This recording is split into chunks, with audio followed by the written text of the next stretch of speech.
your dreams.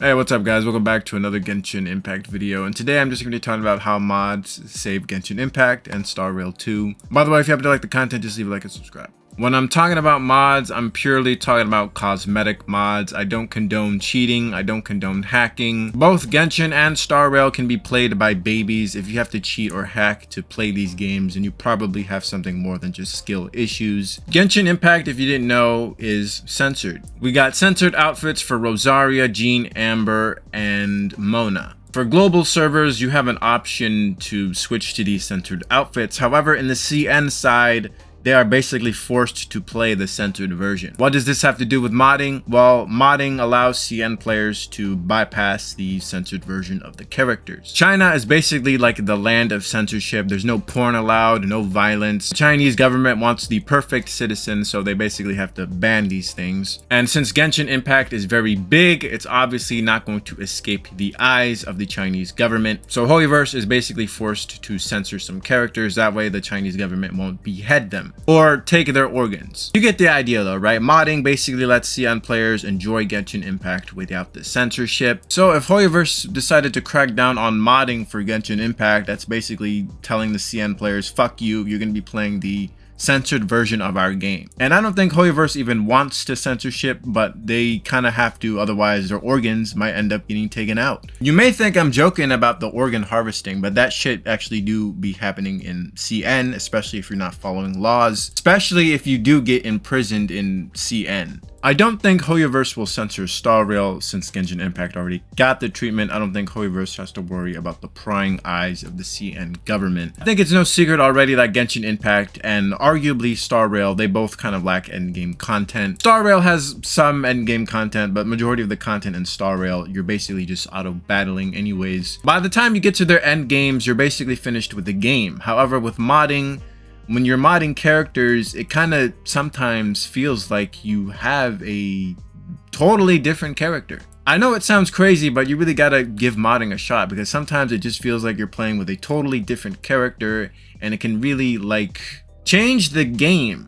It feels like that because of the amount of the customization that you can do with these mods. Keep in mind though that some characters have more mods than certain other characters. I don't think Xinyan or Mika have that many mods compared to like characters like Raiden-A or Yaimiko. But the amount of customization is very great. Just feels like very refreshing even. Sometimes it can even feel like you're playing like a totally different game because the amount of mods that you can install are astounding. You can basically play as other characters from like different series too. Seeing them in cutscenes can also make you into a fit of giggles too. There are people out there that got back into Genshin Impact just because of the modding scene. People want to see new and refreshing things, and modding Genshin Impact and Star Rail 2 can allow that. In fact, that's one of the only reasons why I'm even still playing Star Rail to begin with, right? I like turn-based games, but Star Rail isn't really cutting out for me. But at least the mods, you know, it makes the game feel refreshing at least. Every day I visit Game Banana to see what's up, see what's cooking, and it just feels good, man. I don't know what to say. I know a Coomer that made Genshin Impact into a Coomer game. Every female character is pregnant. Every male character has their dicks and abs out. It was one of the most degenerate Genshin Impact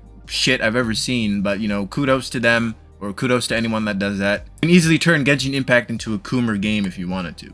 I'm pretty new to modding. I've never really modded any other game before. Genshin Impact was the first game I've ever modded. I've hacked and cheated on Pokemon games before, but that was only because Pokemon Showdown was not a thing yet, and in order to get into Pokemon competitive quickly, you basically had to do that unless you wanted to grind very slowly. But I am aware of certain games like Skyrim and GTA 5. Those games are only still alive thanks to modding. Now, I'm not saying that modding is what's keeping Genshin alive, but it definitely does help refresh the Genshin experience. As of right now, the Genshin modding Discord server has like 70,000 members, which is a lot of people modding the game. It's really good to see that the modding community is growing. It's good to see that people are getting interested in modding Genshin Impact. Hopefully, this will lead to many great things. As I stated earlier, these mods are purely cosmetic. You do need the character themselves in order to use a specific character mod. It also doesn't mean that you can get a skin for free either. The modding community does not condone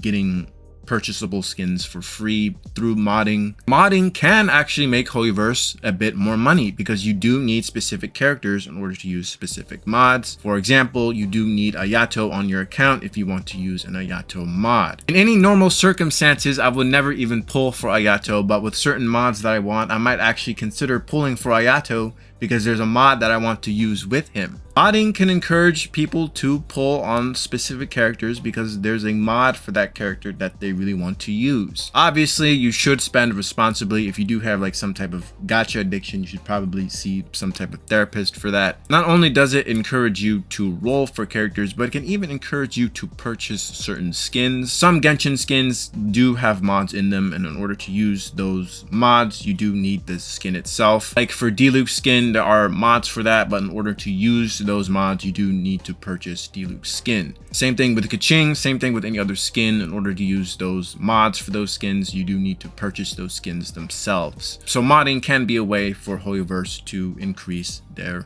revenue. By how much? I don't know. I'm not a math man. I know I'm probably going to get comments asking, is modding safe? I have a whole ass video dedicated to it. The simple answer is yes, it's safe. As long as you don't show your UID modding Genshin Impact, you're basically safe. It's safe because the mods themselves don't actually touch the in-game files. It's only touching your GPU. Which also means when you're in co-op, nobody's going to see your mods because it's only affecting your GPU. Anyways, in conclusion, I encourage anyone to mod, especially if you're getting bored of Genshin Impact or Honkai Star Rail. Modding can refresh your experiences in these games. That's basically it. Let me know what you guys think. Are you modding Genshin Impact? Are you interested in modding Genshin Impact? Let me know what you think in the comment section below, and I'll see you guys later.